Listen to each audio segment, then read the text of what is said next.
Ok. Muy buenos días.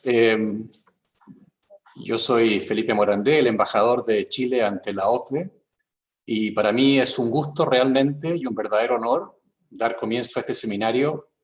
Abrir las escuelas, estamos a tiempo. En este seminario, en esta jornada, se va a abordar la importancia de retomar las clases presenciales. La OCDE ha sido un punto de referencia para comprender las respuestas educativas de los países miembros y no miembros a lo que ha sido la pandemia del COVID y analizar los efectos que ha tenido el cierre de las escuelas que esta pandemia ha forzado. Ciertamente esta ha sido una medida necesaria en su momento, todos lo sabemos muy bien, pero que también involucra costos importantes para niños y adultos, para la sociedad en su conjunto. El Ministerio de Educación ha trabajado arduamente para que los costos, en el caso de los niños durante esta pandemia, sean los menores posibles. También recientemente está focalizando sus esfuerzos para poder asegurar un retorno seguro a las clases, tanto para los alumnos, los profesores y la comunidad escolar en su conjunto. Quisiera presentar a nuestros destacados panelistas en el día de hoy. Andreas Schleicher, quien es director de Educación y Habilidades de la OCDE, al ministro de Educación, don Raúl Figueroa, y a la consejera de Educación de la Misión de Chile ante la OCDE, Francisca Miller. Ellos nos van a presentar su visión sobre los efectos que ha tenido la pandemia en la educación desde una perspectiva internacional y también desde una perspectiva nacional de Chile, los planes en este sentido para volver a clases presenciales y los principales desafíos que esta decisión tiene. El seminario está siendo transmitido en forma simultánea vía Zoom y YouTube. El link para Zoom está en Twitter, ahí lo pueden encontrar, con un cupo para unas 500 personas. Quienes se conecten vía Zoom van a tener también acceso a la traducción al castellano de la presentación de Andrea Schleicher. Para quienes estén ya conectados, pueden ver en el menú de opciones, en la parte baja de la pantalla, dice interpretación.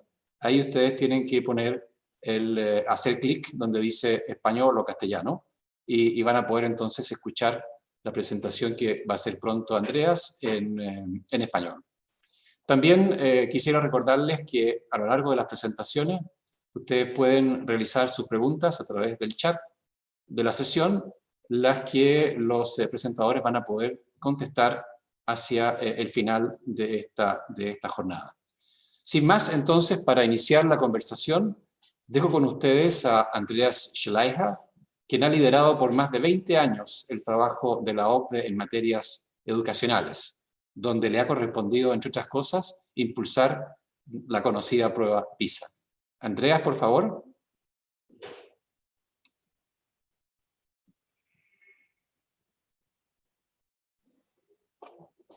Gracias, and first of all, my apologies for presenting in English, but I want to thank you for the invitation to this very, very important topic.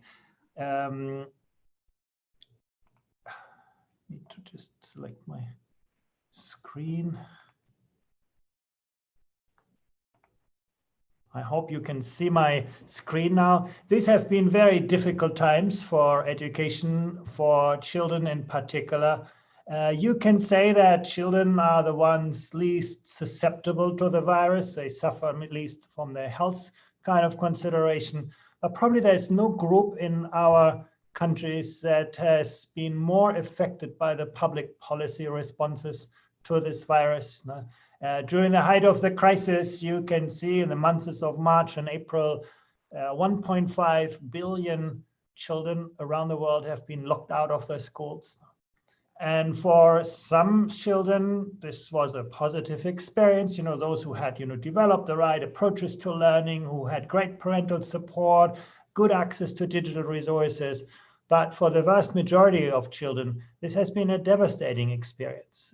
They had limited access to learning, but most importantly, learning is not just a transactional experience. Learning is always a social, relational experiences. And for some children, some students actually, school is one of the most important and stable places in their lives. So the school closures have deeply affected the lives of young people.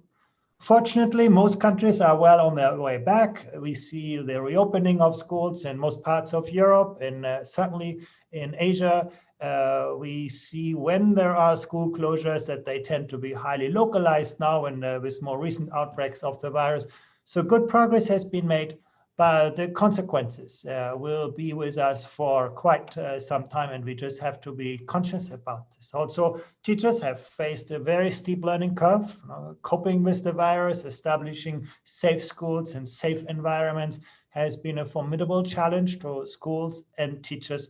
But we have also seen a lot of social innovation and technical innovation. In some ways, you could argue schools have seen more change in recent months than in many years before, and some actually for the good, for the positive. We should also consider this. But, you know, the downsides of this are real. If you look at the average Chilean, you know, who's now in school, probably they're going to see 3% lower lifetime earnings, simply because the skills they lost during the school closures will translate into less productivity. And this is just the economic cost. If you add to this social cost, the kind of growing disparities that we see. Now, once again, wealthy children having suffered much less from school closure than children from more disadvantaged backgrounds. The costs are very, very significant. You can make that same argument for economies. If you add up, you know, over the lifetime of those, you know, like the Corona generation, what the kind of lost earnings will mean in terms of, you know, lost economic output, you are talking about trillions of US dollars. The reason I'm showing you these numbers is simply to highlight, yes, opening schools will be expensive. It will incur, you know, additional kind of resources, but, you know, the cost of not doing this is many, many times larger. Now, every day that schools remain closed is going to be a significant kind of cost for our societies, for our economies. Now, during the school closures, we have seen a lot of activity in Chile, but also most other countries in providing online learning, much of that delivered through teachers. We've also seen the use of television, radio playing a role. There's been a lot of activity to compensate for learning losses, but in our calculation, that can make up at best for 40% of effective instruction time. That's very important to keep in mind that these have been compensatory measures that have worked for a limited period of time, but they're not scalable, they're not extendable, simply because learning is always a social, a relational process. For students to learn online effectively, you know, they have to have a very strong relationship for their teacher, they have to have very personalized support, and in most education systems, that's been very, very difficult to realize. Now, the kind of contingency strategies that education systems have is very important. Of course, the number one priority, this is the average of the 36 countries that for which we had data for. The academic well-being of students has been the top priority, as would be not surprising.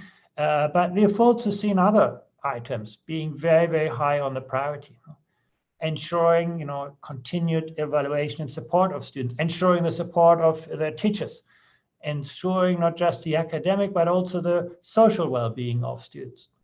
Many things that often are afterthoughts in education have risen to the top of the priorities during this crisis. And I think that's something that many education systems will take away from this. Now, how can we create a more holistic learning environment for students? But I also want to sort of just make one more remark on time. Yes, it's very, very sort of significant that learning time has been lost, but simply the volume of learning time is not everything. You can see on this chart that the number of hours that students spend in school, in blue here, and out of school in yellow, varies enormously across countries. You take a country like the United Arab Emirates, where students learn close to 60 hours per week. And then you take a country like Finland, where this is a little bit more than half of this. Big variation in the volume of learning time. But when you look at productivity in education, how much do students actually learn per hour of instruction? You can see that in a country like Finland, students learn a lot in very little time, whereas in the United Arab Emirates, students spend a lot of time and learn very little. The point I'm making here is when schools are reopening, we also have to think about how to use the space, the people, the time, the technology in ways that make learning more productive, more conducive. It's not just about, getting back to the status quo, but thinking about how we use student learning time most productively. Big differences in productivity that we should keep in mind in the strategies for reopening schools. And that's what I want to talk about mainly today. Now, what are the kind of approaches to the reopening of schools? Now, when you look around, the first thing we have realized, perhaps a little bit late, is that actually schools are not the super spreaders of the virus. Now, basically, if you close schools, yes, you can limit the risk of contagion, but only by about 15%. If you look at this in the bigger picture, what you can achieve through workplace social distancing, through case isolation, household quarantine, and so on, those are much more powerful levers to contain the spread of the virus.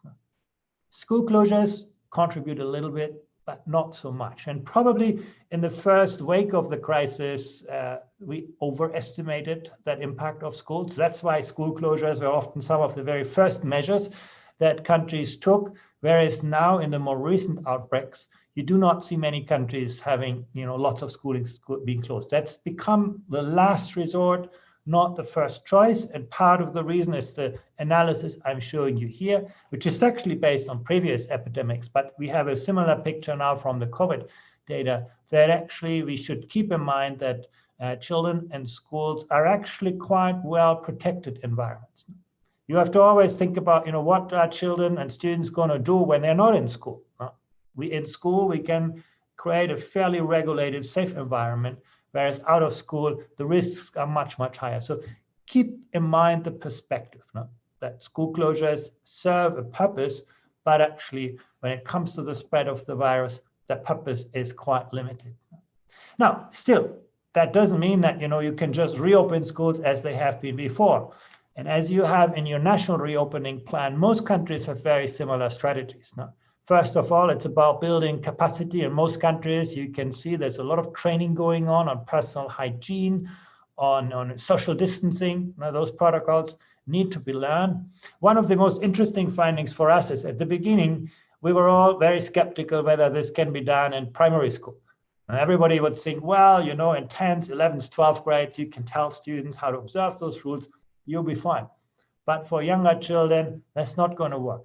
Actually, we found the opposite. Actually, the youngest children have been the ones who have been easiest to actually accommodate to those new requirements. Social distancing, I mentioned already, the use of, jails, hygiene, the training of teachers, the closure of public spaces, the differential, appreciation of the curriculum. What is very clear, you have a much lower risk when you teach in a classroom, mathematics or language, than if students are singing or do sports. So you need to actually pay redoubled attention to those high-risk subjects. And there have been adaptations to the curriculum. Sports, you better teach outside the school. Singing, you probably avoid. So there have been differential responses to the curriculum. But basically, learning in classrooms is pretty safe. You need to deal with the public areas, the social areas. Some countries have created bubbles where they avoid that every student contacts everyone, so they try to create spaces. There are a lot of strategies available now to keep schools pretty safe places. And I've seen in your plan, I think that's very much in line with what we have seen in the kind of best examples. But that is important. It is not just important to create technical safety, but it's also important to create the perception of safety. That basically, only through those measures do you create the trust that, parents and teachers are also going to give their children back to school. But as I said, solutions have now been well developed and are in place in most education systems. And we have actually seen very few instances where schools have become, risk areas. Now, what's also interesting, when we surveyed countries in May, on what are they going to do if there is a new outbreak of the COVID crisis, and actually we are seeing that in these current months in a number of countries. The first response as well, we're going to put the students and the teachers into quarantine. Now, the last response is the closure of the school. Now, where closures are needed, they're more nuanced, they're more differentiated, they're more targeted. Now, classrooms are closed, but school closures have now become the last resort, not the thing that you do first. Now, we've all understood it's so much easier to close a school than to reopen it. So basically, that's the kind of last resort. Now, when you do talk about the opening, you can see that there's a lot of differentiation applied. Now, some countries have reopened every school. Korea, China, Japan have been very good at that. Many countries have said, well, we are going to start with some. We look at regional variation. You're doing that in Chile as well. I think it's very sensible to think about, where are high-risk regions? We are more cautious. Where are low-risk regions? We are starting with the reopening. So regional differentiation has been used in many countries as well, also by grade. And there are two sort of arguments that have gone in opposite direction. Some have said, well, the reopening of school is easiest for the higher grades, students near the end of schooling, and they need to pass exams, so let's give them priority. Other people have said, well, the people who suffer most from remote learning and from school closures are actually the primary students. Let's give early childhood education and primary school a priority. And you can see both of those strategies in many countries. Some of them combining this. Basically, my own country, Germany, France, basically said, yes, we are going to give priority to the students near the exams, 10, 11, 12th grade, and we're giving priority for the primary school children. Other countries have chosen either of those approaches. These are difficult choices because you need to think about different aspects.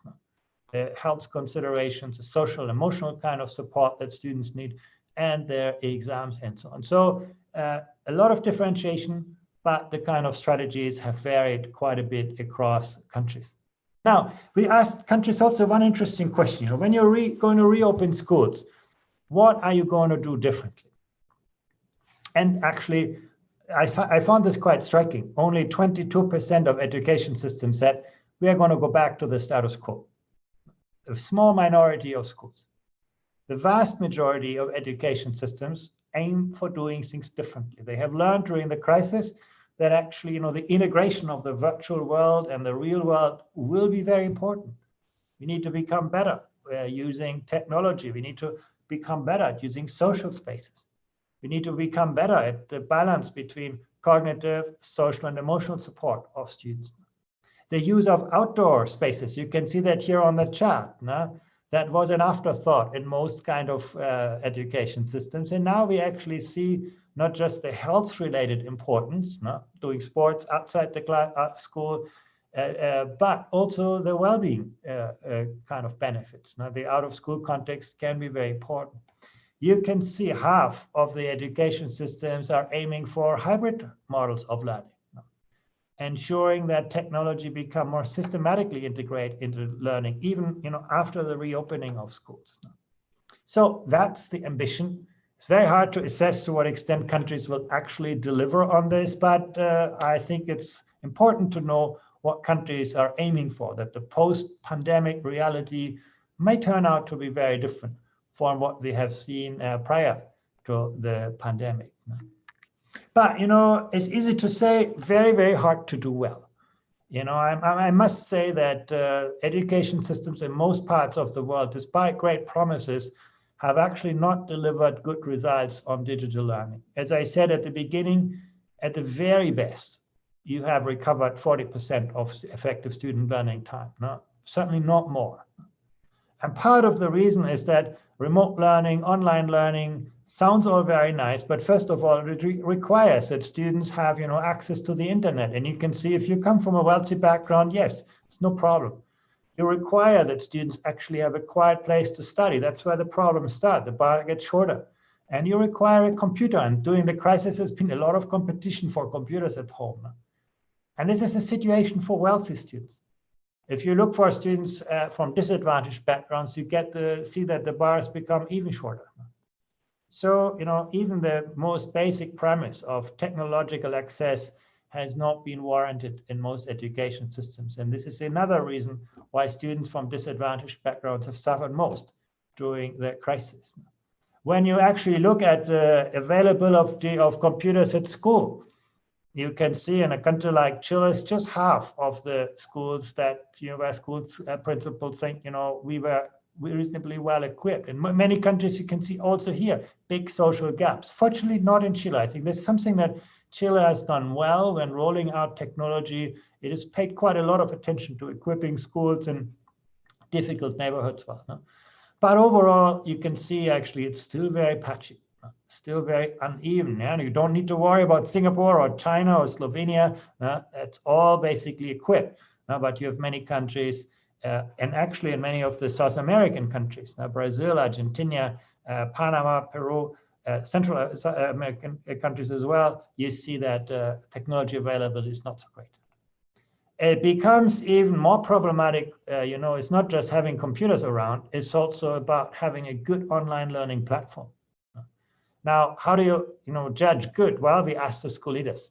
And actually what you can see in a case like Chile is just a minority of school leaders that actually said, well, it was really a sufficient quality. And that's not so untypical. You can see again, you have countries like Singapore, China, Denmark, and so on, where the vast majority are saying so. But even a high-tech country, like Japan, is coming out at a very low end of this. So that's been a challenge to create not just the physical infrastructure for technology, but to create really good online learning resources. And then technology is only as good as it's actually being used. And there again, you can see that many school leaders do not think that their teachers are yet fully equipped with the skills, the pedagogical skills, the technological skills to integrate technology. And that's harder to solve. You can, roll out computers very quickly, but actually to get, teachers to meaningfully integrate technology into instruction, that's a much, much longer road, particularly for older teachers. And you can see here, that's something that's going to take time, many years. So again, that's another reason why, moving too quickly into the digital world is not going to solve the problems of schools. School learning will always be kind of social process. If you think, 10 years from now, what students will remember most from this crisis is the, teachers who reached out to them, who understood their difficulties, their dreams, their passions, who supported them. That's going to be the one aspect that sticks, and you can see here we have a lot of work to do. Many teachers also say that they just don't have the resources, the time to develop skills in this. Now, that's also something education systems need to take care of, that we create the space for teachers to use and integrate technology meaningfully into this. Now, some education systems have been very generous, giving teachers ample time, ample resources to experiment, to try out things, because if we do not make teachers an integral part of the design of those solutions, they're unlikely going to help us with implementation. And I think actually on this, Chile is better positioned than the OECD average, but as you can also see, we're still talking about, at best 70% of teachers fully equipped. So how do teachers themselves learn? If you go to Korea or to Shanghai in China, you can see teachers always learn online. Teachers are fully part of the digital world. They share their experiences. They communicate with each other through kind of technology. They have, virtual classroom observations, all of that. But that's the exception. And most education systems, Chile included, actually, most teacher development is still, in the old world, the online courses, seminars that people go to. That's probably also something that, in the post-pandemic period, we need to pay much more attention to. How do we create meaningful experiences for teachers to learn from each other, with each other? I think that's also something that we have learned in the crisis, that top-down approaches don't work very well. You need a lot of local variation. You need to really capitalize on the knowledge and experience that teachers make, the innovations that they have done in the front line. How can we scale it? How can we spread it? That's very, very hard to achieve in the kind of rigid institutional structures that we have in some education systems. So having a good kind of knowledge sharing, knowledge mobilization kind of strategy and approach is one of the most important aspects to make education more resilient. You can see, Chile is by far not alone. Most education systems struggle in very similar ways. Europe actually is even less well positioned. But, I want to conclude with a few highlights on what the future can bring. Now we can see, for example, particularly when it comes to vocational education and training, virtual reality, augmented reality can be a very important part of those kinds of learning experiences. And some very good examples have been developed during this crisis, where actually, students no longer have to listen to the teacher explaining an experiment. They can actually do that experiment in a virtual laboratory. It's in the school, it's in the kind of environment, but technology actually playing an important role. I think that's one set of experiences. Learning analytics, also very, very impressive, particularly in East Asia. You see very good examples where teachers get much better tools to see how different students learn differently and have much better ways to support their students individually. And again, the crisis, the pandemic has accelerated the development of those technologies, and hopefully we're going to see something afterwards. Now, evaluation and exam also, I think the importance of those exams has even increased during the crisis. And I think there's a big risk that the generation of students now in school will be stigmatized if we do not find ways to accredit their achievements appropriately. And some people have also used this as an opportunity to redesign the assessment and examination systems, now providing much more kind of real-time environments, using artificial intelligence to score open-ended questions, creating safe assessment and reliable assessment systems that work online. Lots of really interesting work that hopefully we will see to continue in the future of education. And I would say the same thing about accreditation. We are learning to become much more granular, much more nuanced in how we accredit learning, not just in school, but equally important out of school. So these are just a few pointers that we should keep in mind where technology can help us. But the bottom line is that nothing can replace the contact between students and teachers. That's basically why school closures, yes, you can do that for a time, but every day that is being lost in schooling will have a very, very high price for students and for economies and our societies. They will also polarize our societies even more, because once again, it's the school closures that have amplified a lot of inequalities that we have seen in our education systems. So what is happening now in the kind of post-COVID period? You can see there's a lot of emphasis on teacher development, teacher training. There's a lot of emphasis on securing better, internet access and so on. There is a lot of thought about how to, make our curricula more relevant. The biggest challenge in education has always been how to teach fewer things in greater depths. But those priorities come to the forefront, particularly when there is more limited time available. When you reopen your schools only partially, you're going to actually have to make choices of what is it that is really important for students to learn. And I think this is a big issue in many countries now. Those choices are very, very difficult to make. And they are not just about cognitive skills. I think the social and emotional support plays an equally important role. And then also to look at alternative ways.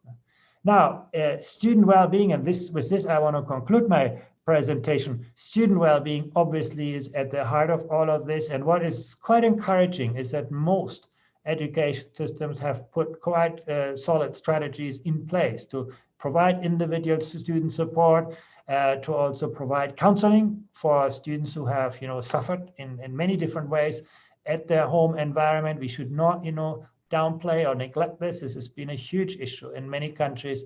But as you can see in the last yellow bar, there's very little additional expertise available. Now, I think at the moment, all the health workers, all the psychologists are needed in other parts of our society. So what this actually means is that the role of teachers is expanding.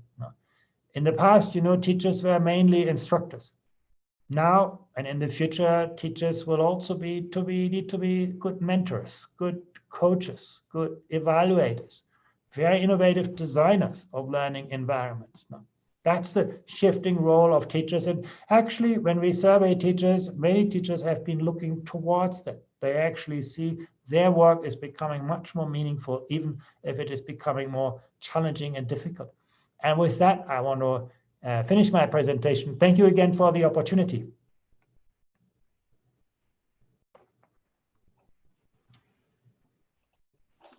Muchas gracias, Andreas, por tu muy completa exposición. Es claro que la pandemia ha implicado una situación muy, muy compleja para todo el mundo, particularmente a los niños y sus familias.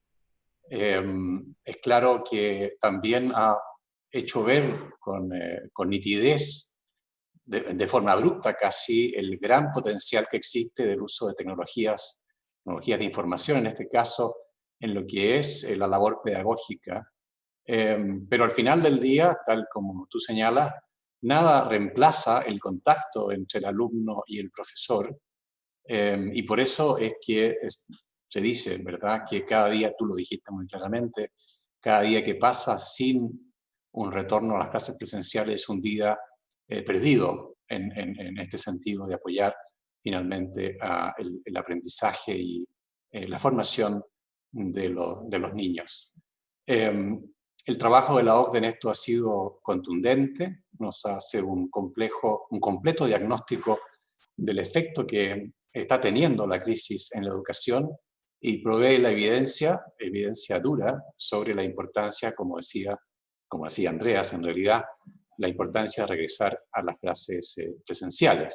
No obstante, todo el apoyo tecnológico que tiene que además acompañar este mundo del futuro que con seguridad va a ser híbrido. A continuación, el ministro de Educación, Raúl Figueroa, va a compartir con nosotros los principales lineamientos y desafíos que enfrenta el Ministerio de Educación para que este retorno a clases presenciales sea seguro para los docentes, para los niños y para sus familias. Dejo con ustedes entonces al ministro de Educación, Raúl Figueroa. Por favor. Muchas gracias, Felipe Corandé, el embajador de Chile en la OCDE, no solo por la participación en este seminario, sino que por toda la colaboración que nos ha prestado durante este tiempo. Y muchas gracias, Andreas, por la muy completa presentación, que de alguna manera nos pone en evidencia las dificultades, las complejidades que ha tenido todo este proceso de educación a distancia, al cual el mundo entero se ha visto forzado como consecuencia del COVID, y ciertamente también nos muestra cuál es el desafío y la forma en que tenemos que enfrentarlo. Voy a compartir una presentación sobre precisamente los desafíos que hemos tenido que enfrentar en Chile y la forma en que se han debido abordar. Si me dan un segundo para poder poner aquí compartir. Un segundo, por favor.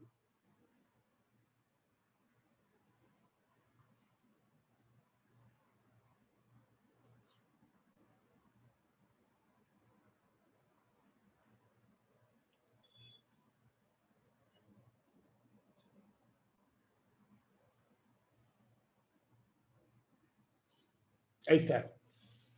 Bueno, como decíamos, evidentemente Chile, al igual que el resto de los países del mundo, debió enfrentar la pandemia tomando diversas medidas sanitarias. Una de esas medidas sanitarias fue la suspensión de clases presenciales, sobre todo en un contexto y en un momento en el que la evidencia científica respecto del COVID era incipiente y donde era necesario tomar el máximo de medidas posibles para poder mitigar primero y poner siempre el objetivo central de cuidar la salud de todos los chilenos. Y en ese sentido se tomó una medida que hoy día ya se prolonga por más de 6 meses y que nos ha llevado a diversos desafíos. El principal desafío es cómo mitigar precisamente los efectos de la prolongada suspensión de clases que tiene en el sistema educativo. Andreas Schleicher lo planteaba recientemente. El impacto del COVID en el sistema educativo es muy fuerte, fundamentalmente en lo que significa o en lo que se traduce en deterioro en los aprendizajes, en un impacto muy fuerte también en el desarrollo socioemocional de los jóvenes y en un incremento evidente de las brechas de aprendizaje. El objetivo del Ministerio de Educación antes del COVID ya era disminuir al máximo las brechas de aprendizaje que existen en nuestro país. Este escenario hace que ese desafío sea aún más complejo, incorporando, por ejemplo, otras dificultades como el evidente riesgo de deserción escolar, que también viene aparejado con la suspensión prolongada de clases. En este contexto, desde el Ministerio de Educación y ciertamente complementando el gran esfuerzo que han hecho todas las comunidades educativas durante este periodo, se han tomado una serie de medidas. Aquí hay algunas, esta presentación no trata específicamente sobre esto, pero creo que era importante repasar rápidamente cuáles son las principales medidas de apoyo que se han llevado a cabo desde el Ministerio. La plataforma Aprendo en Línea, que tiene más de 6 millones de usuarios hoy día, del orden de 300.000 descargas semanales de material. El canal TV Educa Chile, hace 6 meses no teníamos en Chile un canal de televisión educativa, hoy día está, y el Ministerio de Educación está presente con un bloque de clases para alumnos desde parvularia hasta sexto básico.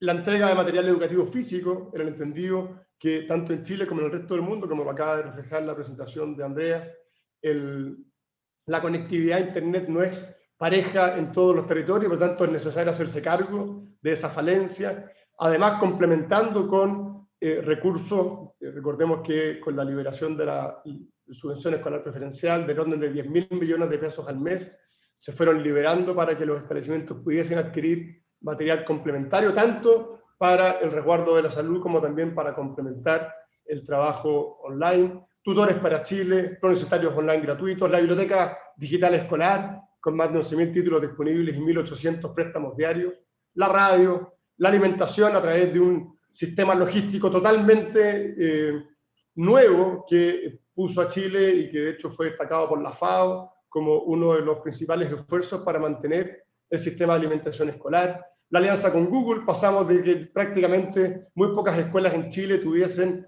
herramientas como Google Classroom a que hoy día más de 5.000 escuelas las tengan efectivamente implementadas. Esto como una aproximación, una síntesis de medidas específicas que se fueron tomando y que se seguirán tomando para acompañar todo el proceso de educación a distancia. Pero el punto, y como bien lo señaló Andreas en su presentación, y lo ha ido quedando en evidencia también a la luz de las experiencias en el resto de los países del mundo, si bien hay que hacer y debemos reforzar los esfuerzos para mitigar al máximo los efectos de una prolongada suspensión de clases presenciales con todo el apoyo que sea necesario, abrir las escuelas es también fundamental porque nada reemplaza la experiencia presencial en el mundo escolar. Y esto es evidente tanto para los más pequeños que tienen que aprender a leer, para los más grandes que tienen, por ejemplo, una formación práctica, en el caso de los liceos técnicos profesionales que culminar, para todos los alumnos que tienen algún tipo de necesidad y requieren un apoyo específico, sin distinguir nivel socioeconómico. En todos los sectores la actividad presencial es un elemento muy difícil de sustituir. Y es por eso que, así como seguiremos acompañando el proceso de educación a distancia,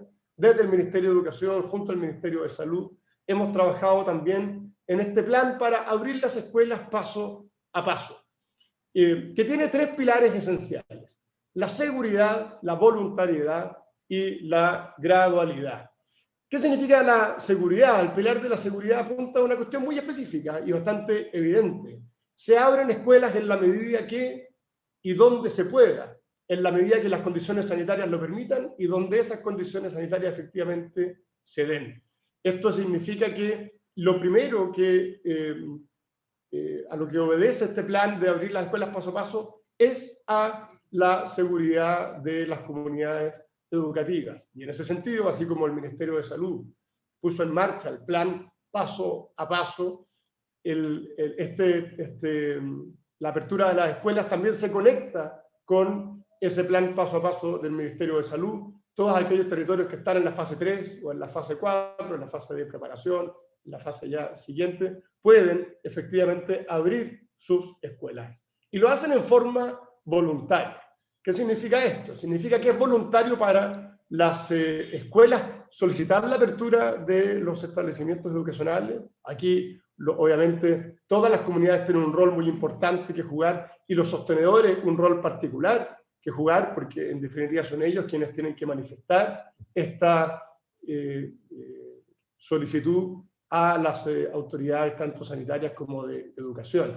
Y es también voluntario para los alumnos. La asistencia en este tiempo, en la medida que un establecimiento vuelve a abrir sus puertas, es voluntaria para los alumnos y, por lo tanto, por esa vía se respeta las necesidades que tiene la familia y también las atenciones que legítimamente puedan tener, para de a poco, en la medida que vayan percibiendo que es posible, como ya está ocurriendo en Chile y como está ocurriendo en el resto del mundo, volver a abrir las escuelas en un contexto de COVID, para que en ese ritmo vayan también incorporándose a esta actividad presencial. Y es gradual, es paulatino.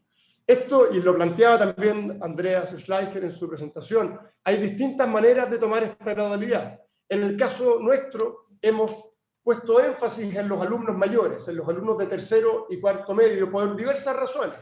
Primero, porque efectivamente, al ser más grandes, están en mejores condiciones de cumplir rápidamente con los protocolos sanitarios y, por lo tanto, de generar una cultura de cumplimiento dentro de los establecimientos. Segundo, porque en el caso de los alumnos de cuarto medio, están terminando un ciclo escolar y no tienen ellos o no van a tener la oportunidad de el próximo año poder volver a encontrarse con sus compañeros, con sus comunidades.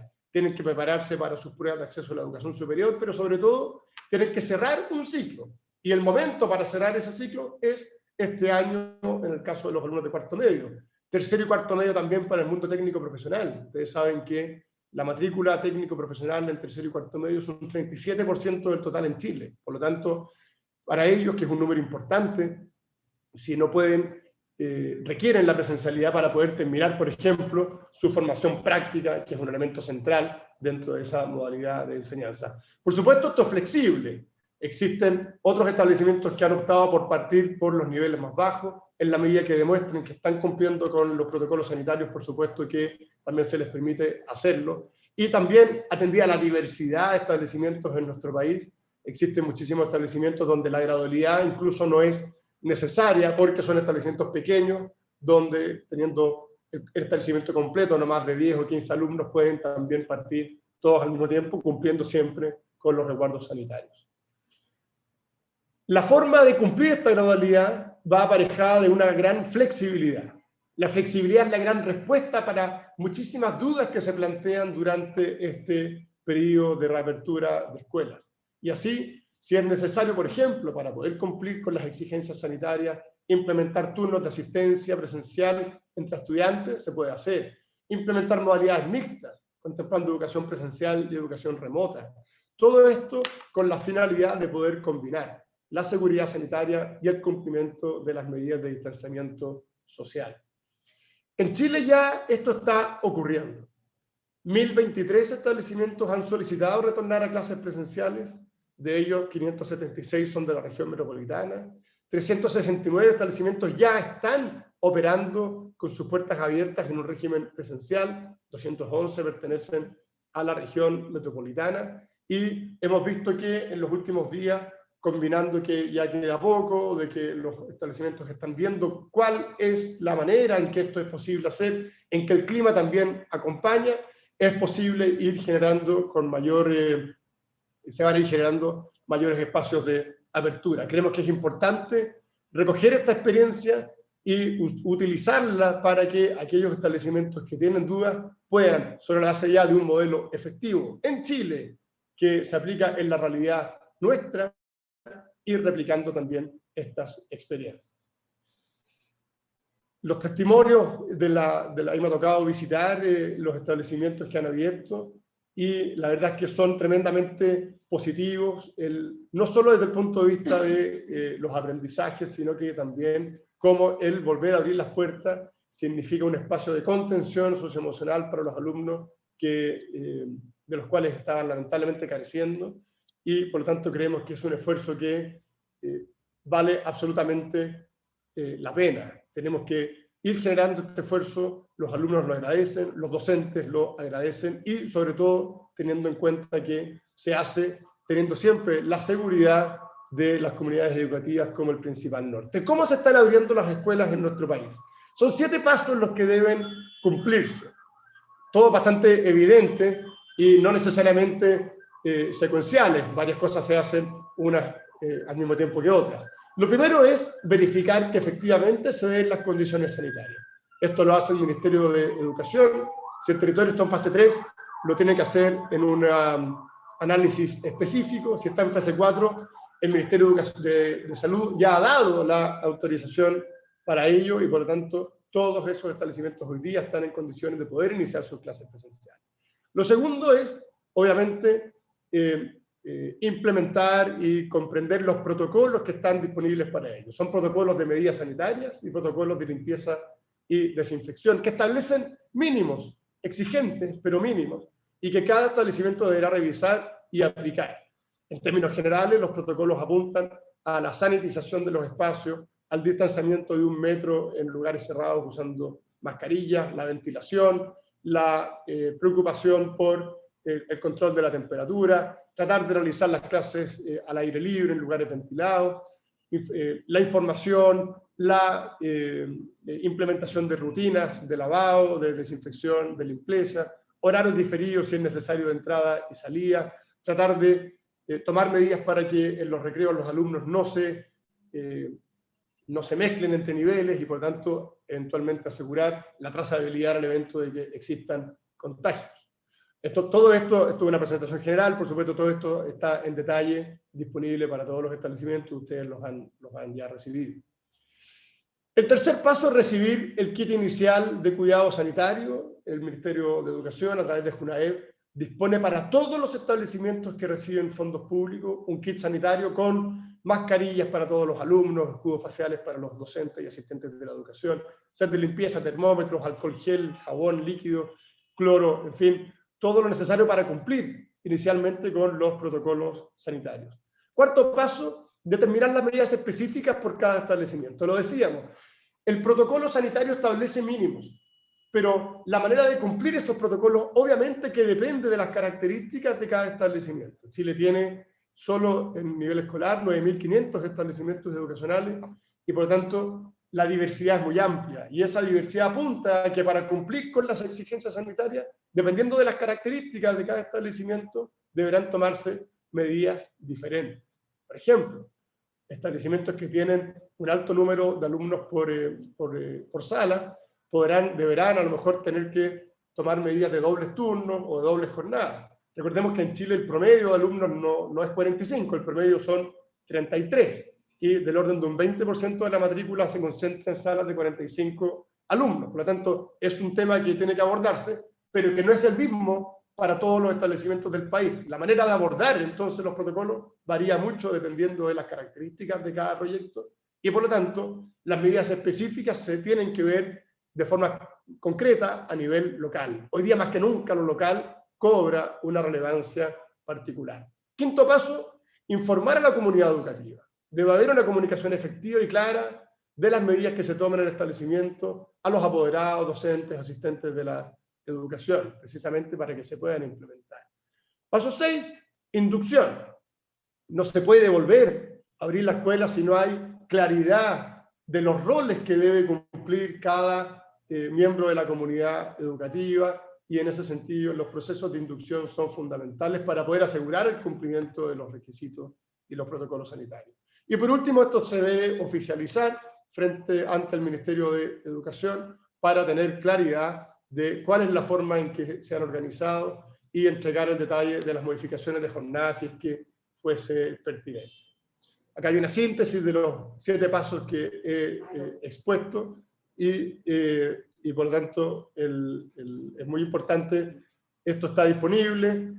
Quiero poner énfasis en que los mínimos que se establecen se cumplen de acuerdo a la cultura y a las características de cada comunidad educativa, y que la participación de las comunidades en esto es fundamental. Sin participación de las comunidades es difícil generar las confianzas que son un requisito para poder llevar esto adelante. ¿Qué sigue después de abrir las escuelas?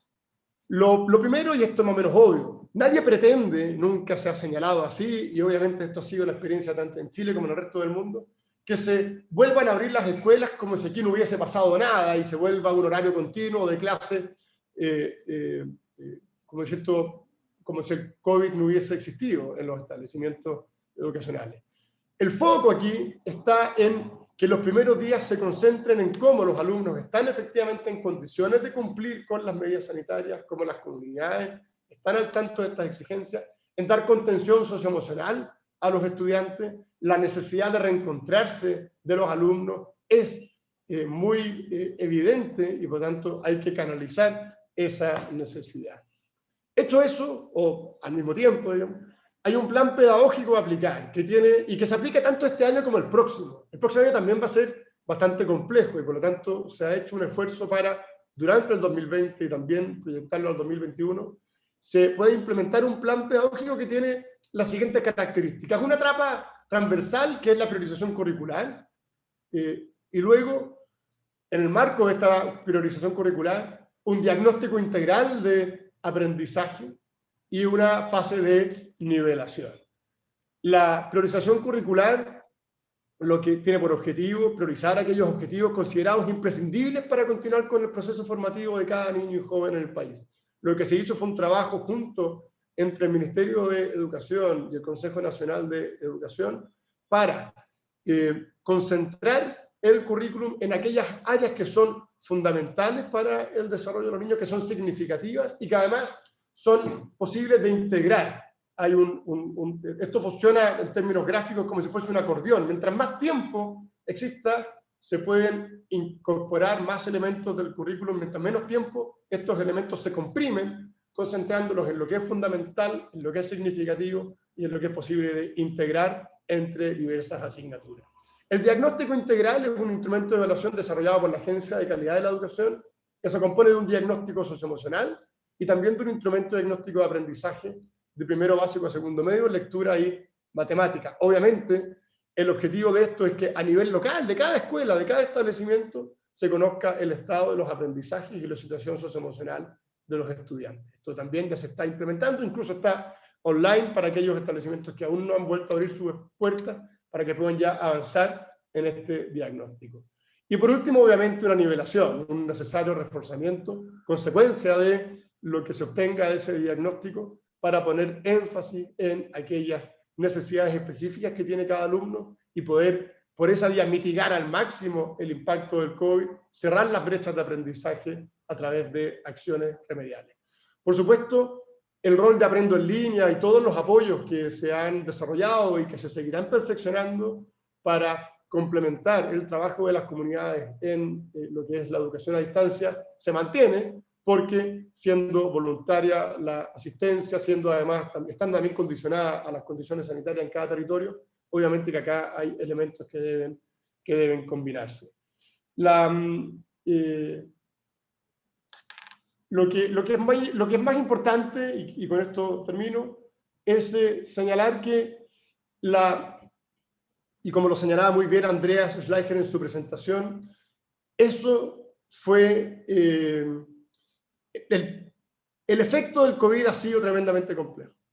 Y tenemos que, como país, empezar ya a trabajar bajo una lógica que es bastante evidente, y es que la suspensión de clases no puede transformarse en una medida permanente. Por definición, es una medida transitoria. Y es una medida transitoria porque, si bien fue necesario tomarla para poder paliar los efectos del COVID,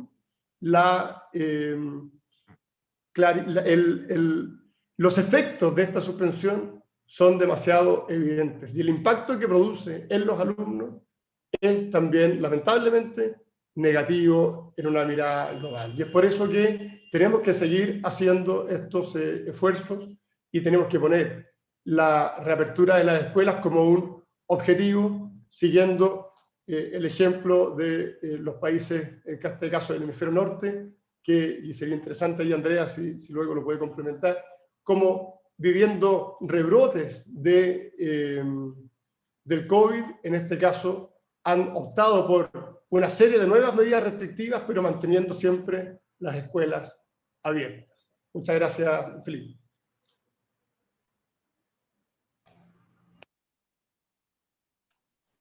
Muchas gracias, ministro.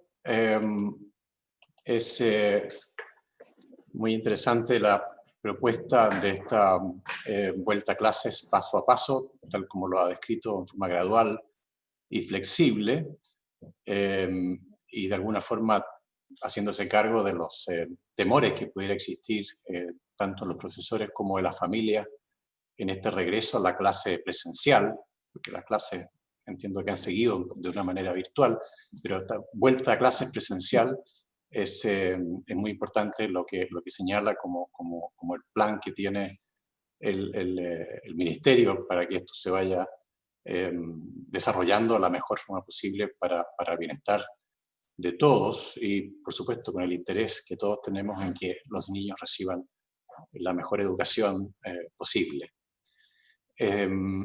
Doy por último la palabra a Francisca Miller, nuestra consejera acá en la misión de Chile ante la OCDE, que tiene los temas de educación a su cargo, quien nos va a contar por qué, en su visión, el regreso a la escuela es tan importante para la educación de los niños y su bienestar. Francisca, por favor. Muchas gracias, embajador Morandé, y también aprovecho a agradecer la presentación de Andrea Schleicher por su completa mirada y también la presentación del ministro Raúl Figueroa por presentarnos en detalle del plan de retorno a clases presenciales. Estoy acá porque estoy convencida de que es fundamental que los niños, las niñas y los adolescentes de Chile regresen a clases de forma presencial de la manera más rápida y, por supuesto, de la manera más segura posible. Cada día cuenta, aun cuando estemos a final de año. Sin duda que la decisión de volver a clases no es trivial, es sumamente compleja y debe responder a un análisis que todos nosotros en conjunto hagamos de las ventajas y las desventajas de volver a la escuela.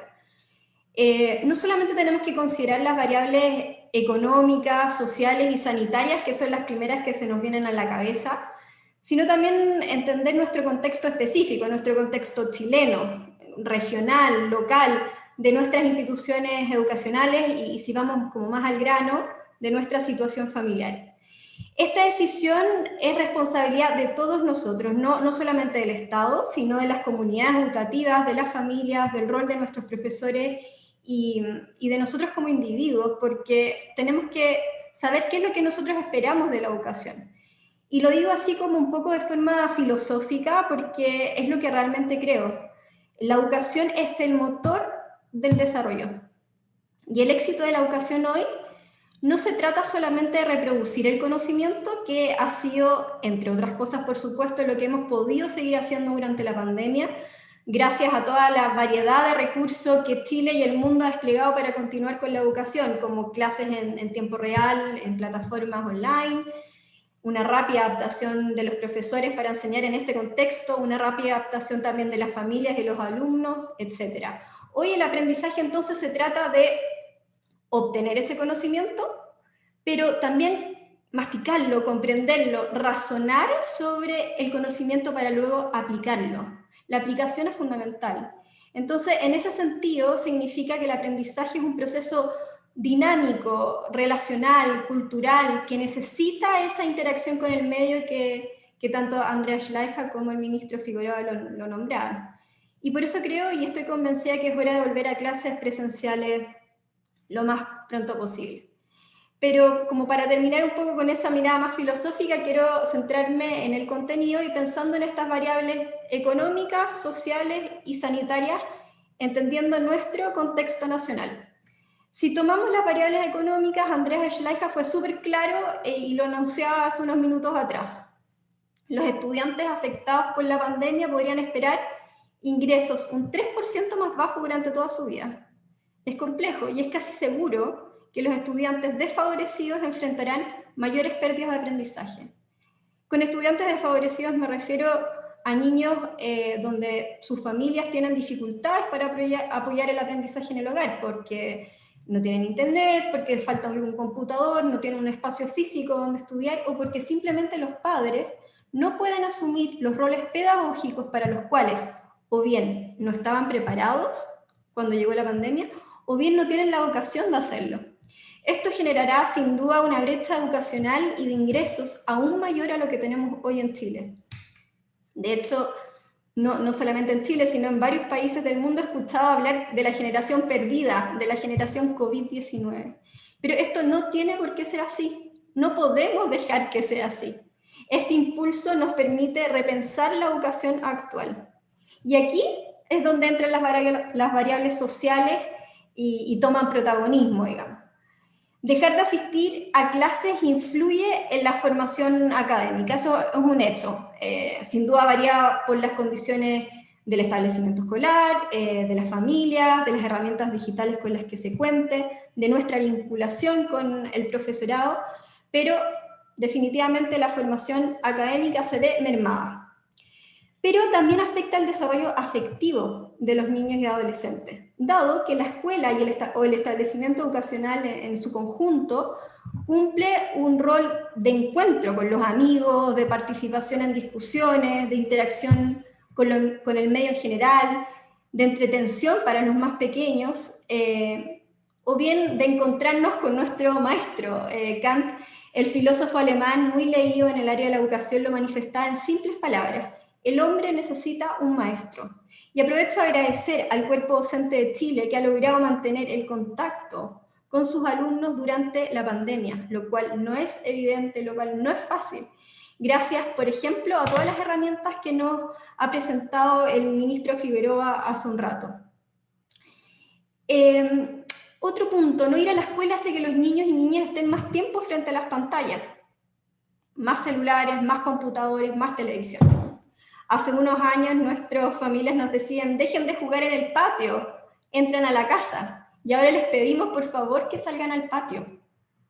Hay menos actividad física y por ende también mayores índices de sobrepeso en nuestros niños. La incertidumbre, los problemas de empleo, la muerte de familiares cercanos, la sobreexigencia de tareas en el hogar, entre otras muchas cosas, ha provocado efectos en todos nosotros, y yo no estoy al margen de eso, de efectos en nuestra salud mental. Ha habido incluso mayor número de casos de violencia intrafamiliar. Y creo fielmente que las escuelas pueden ser un sitio de contención emocional de nuestros niños y adolescentes.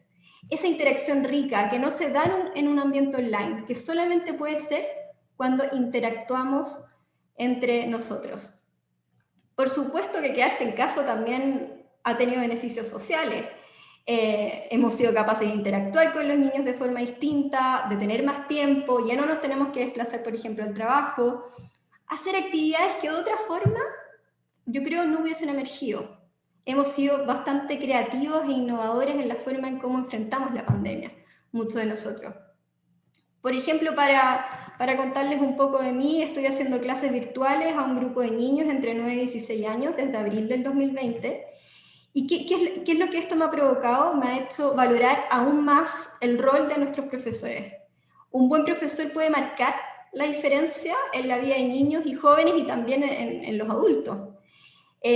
Y como también lo decía Andreas, y aquí estas son palabras de él, esta generación recordará a aquel profesor o profesora que estuvo cerca de ellos en este difícil periodo. Eso es lo que realmente recordarán. Entonces, para no olvidar las medidas sanitarias, porque es fundamental, ¿cómo volvemos entonces teniendo en cuenta las variables sanitarias? Y como lo decía el ministro, estamos en el hemisferio opuesto a la mayoría de los países OCDE. De hecho, estamos acá basados en París, lo que nos permite ver con evidencia lo que los otros países han hecho y tomar decisiones informados o al menos con evidencia. Algunos países europeos, como Francia o Alemania, abrieron sus puertas antes de las vacaciones del verano europeo. Y hoy, nuevamente en confinamiento, anunciado hace menos de una semana, ambos países han decidido mantener la escuela abierta, así como también Irlanda y Reino Unido. Sucede que no hay evidencia suficiente para establecer que los establecimientos escolares sean el principal foco de contagio. Como mencionaba también Andrea Schleicher, pareciera que los niños más chicos son los que cumplen mejor las normas de sanidad, más que a veces los adolescentes y nosotros los adultos. Y pareciera que las reuniones familiares o sociales en donde nos sentimos protegidos porque nos conocemos, no usamos mascarilla, y dudo que tengamos realmente un protocolo sanitario dentro de nuestros hogares, serían esos sí los focos de contagio. Entonces, el ministro Figueroa nos presentó un plan específico para volver a clase, que es seguro para alumnos y profesores y la comunidad escolar en general, si se cumplen las medidas sanitarias y los protocolos definidos tanto por el Ministerio de Educación como el Ministerio de Salud, pero que tiene otros dos componentes que me parecen muy interesantes, que es voluntario y que es gradual, y por ende se puede ajustar al contexto que hablaba al principio, al contexto chileno, regional, dependiendo de cómo evoluciona la pandemia, local, institucional e incluso es voluntario para la familia. Entonces, ¿cuál es mi mensaje final? ¿Cuándo abrir? Mientras antes, mejor. Aunque queden pocos días para cerrar el año escolar. Si un regreso a clases presenciales es imposible, hagamos una reapertura modificada que incorpore actividades presenciales para dar contención emocional, para tener actividades físicas, que hayan espacios para ahondar más sobre las nuevas habilidades requeridas en este mundo actual, como nuevas formas de pensar que impliquen creatividad, pensamiento crítico, resolución de problemas, pero que también haga que nos incentivemos a tener formas de trabajo que incluyan la comunicación y la colaboración como base. Eso es la sociedad que quiero que construyamos. Y creo fielmente, y con esto termino, que podemos utilizar este impulso para repensar la educación actual y que esta generación sea la generación del cambio y no la generación COVID. Muchas gracias.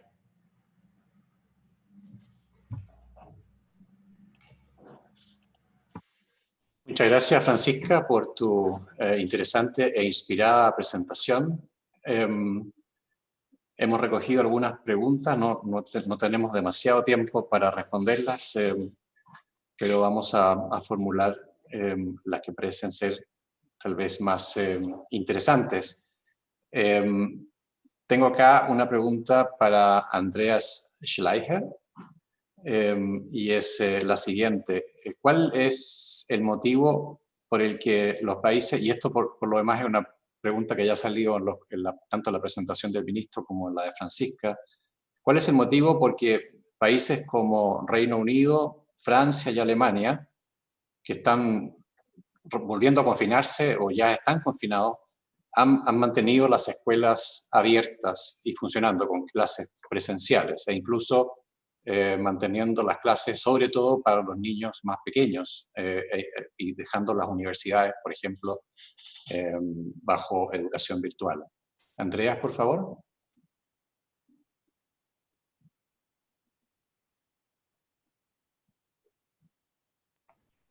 First of all, I want to express my congratulations for the strategy which Chile has established. It's a cautious approach, but I do think that's the right way forward. I really think this is very impressive and it's very balanced. Your question on, how countries that are going, back into confinement keep the schools open, there's three reasons for this. First of all, these countries have discovered the economic and social cost of keeping schools closed, the pressures on disparities. I think that's something that probably we underestimated when the COVID crisis first struck, the very high cost that school closures have for the well-being, the academic learning of young people. I think that's the motivation, I think, that is very much behind keeping schools open. The second point, equally important, is actually that we discovered, or countries discovered, that the risks that schools pose to the spread of the virus are a lot more limited than what we had thought previously. There are other forms of diseases and pandemics where schools are a very important source, like, for example, the traditional influenza. Small children are highly contagious, are big spreaders of that virus. That's not the case for the COVID virus. I think that information was not available originally. It is now, and it means that actually schools can actually be considered more safe spaces. And the third reason is that many countries have taken very similar steps as what Chile is now doing. If you look at your 7 steps to make schools safe places, I think most countries have learned how to, we cannot suppress the virus, but we can learn to coexist with it in this kind of school environment. We can create safe learning spaces. We can equip schools with necessary means. We can provide the training for educators, and I think very, very similar to the 7 steps. You can see this is quite, what countries in Europe are doing despite the virus. And they continue to have local responses. Basically, when they discover that there is a particularly area of risk, they may close 1 or 2 schools in that area, but they will not close every school. So a more nuanced, a more granular approach is the third kind of big factor. So I think those strategies are in place, and I think they provide a good balance between the health and well-being of our countries and the future of our children.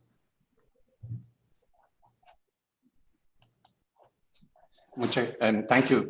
Muchas gracias, Andreas, por tu respuesta. Es muy interesante lo que señalas, en el sentido que de alguna forma hay ciertos errores en términos de precisión por el temor que siente la gente frente al virus. En cuanto a, por ejemplo, la forma en que se esparce el contagio, es muy diferente entre los niños pequeños comparado, por ejemplo, con la influenza corriente. Ese tipo de evidencia es justamente la que ha aportado la OCDE a esta discusión y que también ha sido determinante para las decisiones que están tomando países como los que se mencionaban, Alemania, Francia, Inglaterra, para efectos de mantener sus escuelas abiertas. Es decir, los gobiernos de estos países son absolutamente conscientes de que lo más importante es la salud de la gente, y a pesar de esto están tomando la decisión de mantener las clases presenciales, porque justamente han considerado que, cumplidas ciertas condiciones sanitarias y de distanciamiento social, en fin, lo que tú has explicado y lo que el ministro también ha planteado, es que se puede compatibilizar las dos cosas, es decir, tratar de contener el contagio, el esparcimiento, el contagio del virus, con el hecho de que los niños puedan seguir asistiendo a clases. Tengo una pregunta para el ministro Figueroa. Dice, ¿cómo se va a enfrentar la pérdida a nivel de contenidos de los estudiantes chilenos? Si eso se va a medir, si se va a nivelar, si es algo que se está trabajando desde un punto de vista curricular, o si va a ser también algo que va a ser abordado desde un punto de vista socioemocional. Ministro, por favor. Gracias Felipe. Bueno, algo planteábamos en la presentación.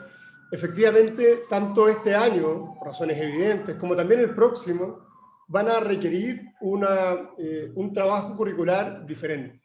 Lo que se ha hecho es una priorización curricular que tiene por finalidad identificar, y esto es un trabajo que se hizo en el Ministerio de Educación junto al Consejo Nacional de Educación, se identificaron aquellos aspectos que son fundamentales para cada nivel, que son significativos también para los alumnos, atendida a la edad y su momento de desarrollo, y además cuáles son aquellos contenidos que pueden integrarse entre distintas asignaturas, con el propósito de precisamente aprovechar al máximo el momento, tanto durante las clases a distancia, como una vez que, en la medida que las condiciones sanitarias lo permitan, pueda volverse a las clases presenciales. Y esto se traduce en un currículum priorizado que tiene que implementarse este año, que deberá también implementarse el próximo, y que tiene como principal foco mitigar al máximo los efectos del COVID en cada uno de los niveles. Por ejemplo, por poner un ejemplo en simple, en los primeros años, en primero básico, en segundo básico, el foco central de la priorización curricular está en la lectura. Nosotros ya tenemos un desafío en Chile que tiene que ver con el aprendizaje de la lectura. Nuestras evaluaciones muestran que en cuarto básico un 60% de nuestros niños no tienen un nivel de comprensión de lectura adecuado. Eso era un diagnóstico previo al COVID. Obviamente, este año eso se hace mucho más complejo. Para nadie es un misterio, sé que hay muchos profesores escuchando esta presentación, lo complejo que puede ser enseñarle a leer a un niño a distancia si no tiene, por ejemplo, a otro adulto que le permita intermediar en el hogar. Son situaciones muy complejas. Por lo tanto, el currículum lo que hace es que se prioriza, se concentra en lo fundamental, en lo significativo, en lo que es posible de integrar, y va asociado a una herramienta de diagnóstico que es local.